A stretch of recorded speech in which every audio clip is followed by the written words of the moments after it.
पश्चिम बंगाल में मुख्यमंत्री ममता बनर्जी की तरफ से एक स्कीम पिछले कई सालों से लगातार चलाया जा रहा है। वो स्कीम यह है कि पश्चिम बंगाल में बंगला आवास योजना करके, बंगला बाड़ी योजना करके एक स्कीम है जिसमें 1,20,000 रुपये उन लोगों को दिया जाता है जिनके पास अपना घर संसार नहीं है, जिनके पास अपना रहने को घर नहीं है। तो सरकार सहायता करती है और कई सारे लोगों को घर मिला और कई सारे लोगों ने अपने घर बनाकर अपने जीवन को बेहतर तरीके से गुजारने की कोशिश भी वो शुरू कर चुके हैं। हम जो है इटाहर के एक इलाके से गुजर रहे थे तो यहाँ पे एक चाय दुकान में हमारा आना हुआ। चाय दुकान में जब आए तो हमें ये पता चला कि एक व्यक्ति है जिसकी आंखों की रोशनी चली जा चुकी है, वो देख नहीं सकते हैं और वो 3 बेटियों के साथ अपनी ज़िंदगी को गुजारते हैं। चाय दुकान है। 2017 में बंगला बाड़ी योजना की उन्होंने जो है उन्होंने फॉर्म भरा था मगर अभी तक वो उनको मिला नहीं है। तो हम जब उनके घर पे आए हैं, उनके दुकान पे आए तो पता चला कि इतना ही सा इनका ये घर है और इसी घर में उनका रहना सहना होता है, इसी जगह पर उन्होंने दुकान कर रखा है और इसी तरीके से जो है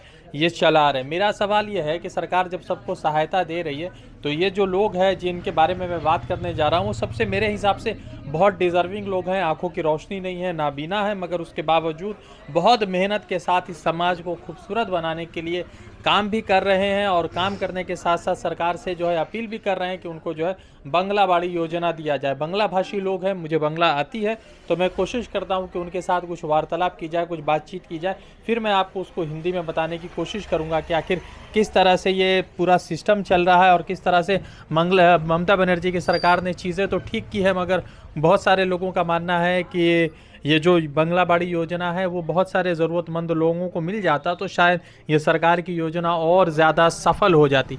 अपना दादा की नाम হলো? আমার নাম বাবুল শেখ। বাবুল শেখ।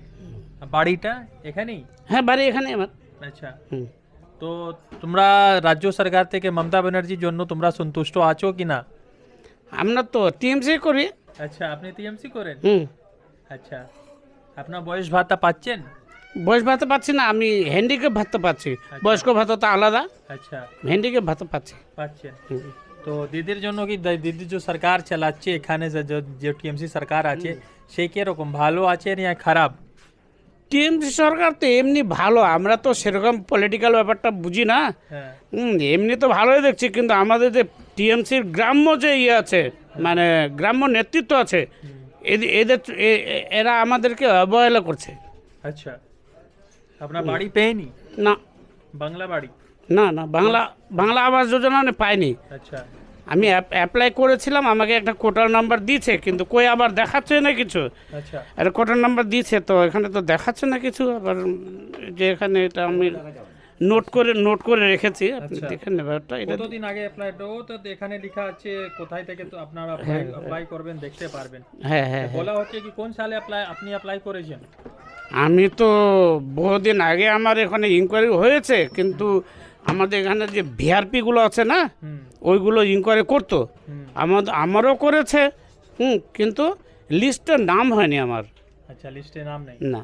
তো আপনারা ওনার সঙ্গে জিজ্ঞাসা করেছেন কোথা হয়েছে কি হয়ে আমাদের নাম পেলো না, আমাদের নাম আসলো না? মেম্বার তো আমাদেরকে ওভারটেক করে চলে। আপনারা কি ওভারটেক করে দিয়েছে?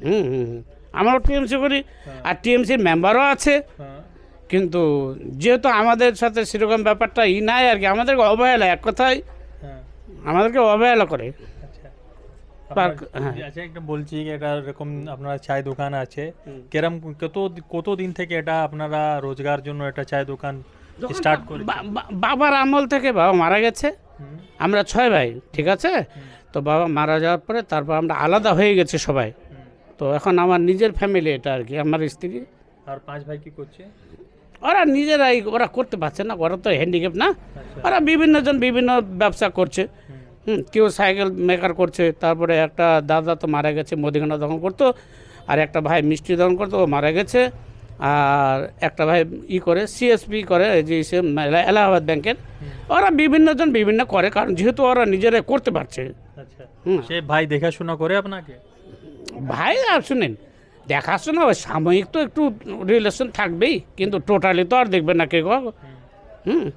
টোটালি তো কেউ কাউকে আর দেখবে না।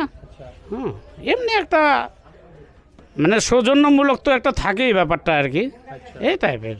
তো আপনারা নাম আসেনি তো বাংলা বাড়ি যোজনা, আপনারা দিদি সে কি বলতে চান? বাড়ি হলে একটা ভালো হতো। আচ্ছা, আর কি বলবো মানে একটু মন খারাপ হচ্ছে, যেহেতু সবাই পেয়েছে, হ্যাঁ, আমার মতো লোক পায়নি, আচ্ছা এখানে একটু মনটা খারাপ হচ্ছে। মনটা খারাপ করো না, আমরা দিদিকে ট্যাগ করে দিব কি দিদি নিশ্চয়ই তোমাদের এটা ফর্মটাকে দেখবে, আর যদি বেশি করে আমরা দিদি একবার যদি ফর্মটাকে দেখে না তোমাদের বাড়ি পেয়ে যাবে। হলে তো ভালো হয়, দেখা যাক।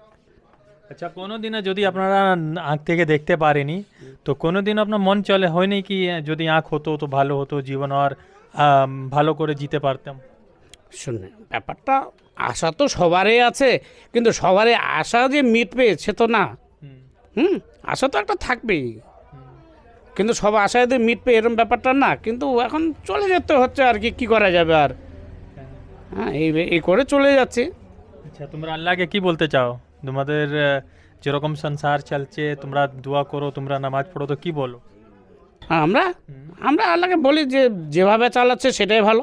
আচ্ছা এখন আর বেশি বললে তো হবে না। আচ্ছা হ্যাঁ, আল্লাহ করে দিচ্ছে, এখন মানতে হবে।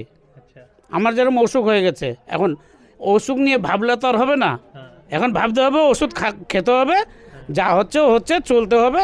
হ্যাঁ, আর শেষ তো একটা আছেই। আচ্ছা এটা ওরকম কোনো ব্যাপার না আমার। আচ্ছা, মানে কোনো দিনে মাথায় কোনো খারাপ ব্যাপার আসে না? না না না না না, আমি আবার মানে টোটালটাই ওরাল চিন্তা করি, ডিপ চিন্তা করি না। সাময়িক একটা ডিপ চিন্তা করি, তারপরে ওরাল করে দিই ওটা। তোমাকে কেউ বলেছো তোমরা সালমান খান মুদ্দে দেখছো, লাগছো তোমাদের? না না না না, ও বলো আমাকে। তোমরা তো খুব সুন্দর। হ্যাঁ হ্যাঁ তোমরা তো খুব সুন্দর। হ্যাঁ, আল্লাহর তৈরি, যা হয়েছে হয়েছে। ওটা কোনো ব্যাপার না আমার। আচ্ছা ঠিক আছে, তো কি বললেন বাবুল শেখ? হ্যাঁ, বাবুল স্যার, আপনারা আসছেন কোত্থেকে? আমরা তো এখানে আপনারা বিধানসভা থেকে আমরা একটা রিপোর্টিং করা হচ্ছে, লোক সঙ্গে তো আমি দেখাশোনা করি, সেই আমরা লোক বলেছে কি বাবুল শেখ দাদা আছে, সেই বাড়িটা পেলো না, তো এই জন্য আমি এসেছি। নাম্বারটা দেখি, এই যে কোটার নাম্বারটা দিচ্ছি আপনাকে, আমি নাম্বারটা দিয়ে দিব। হ্যাঁ, আমি নাম্বারটা ওটা দিয়ে দিব। ওটা চেক করে দেখবো কোথাও, মানে কি পরিস্থিতি আছে আর কি। আচ্ছা ঠিক আছে, আমরা দেখিয়ে দেবো, আমাদের নাম্বারটা দিয়ে দেবো, চ্যানেল বলিয়ে দিব, হ্যাঁ আপনি হ্যাঁ দেখবেন। হ্যাঁ, ঠিক আছে। ঠিক আছে।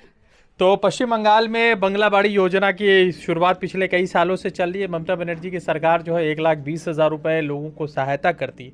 सवाल यह है कि बहुत सारे जगहों पर होते हैं लोग करप्शन करते हैं, मगर ये जो है बहुत डिज़र्विंग लोग हैं। और मैं मतलब रायगंज, ये उत्तर दिनाजपुर के मैं डीएम साहब से और तमाम जो यहाँ पर के ईटाहार के विधायक साहब हैं, उन तमाम लोगों से एक फरियाद करना चाहता हूँ कि ये आदमी जो है बहुत डिज़र्विंग है और इन आदमी को मिलना बहुत ज़रूरी है, चूँकि ये आंखों से देख नहीं सकते, मगर उसके बावजूद चाय दुकान पिछले कई सालों से चला रहे। कोई बहुत बड़ा दुकान नहीं है, मगर बहुत शांति के साथ बहुत प्यार से चला रहे। इनसे जब हमारी बातचीत हुई तो उन्होंने कहा कि जो हमारी समस्या है वो तो ठीक है, मगर घर हो जाता तो ज़्यादा बेहतर होता। तो हम इस वीडियो के ज़रिए हम आपसे यही अपील कर रहे हैं ममता बनर्जी सरकार से, तृणमूल कांग्रेस सरकार से, कि अगर आप तक ये वीडियो पहुंचता है तो आप ज़रूर करके इनकी सहायता करने की कोशिश करें। रज़ा अंसारी की रिपोर्ट, द इंडियन खबर के लिए।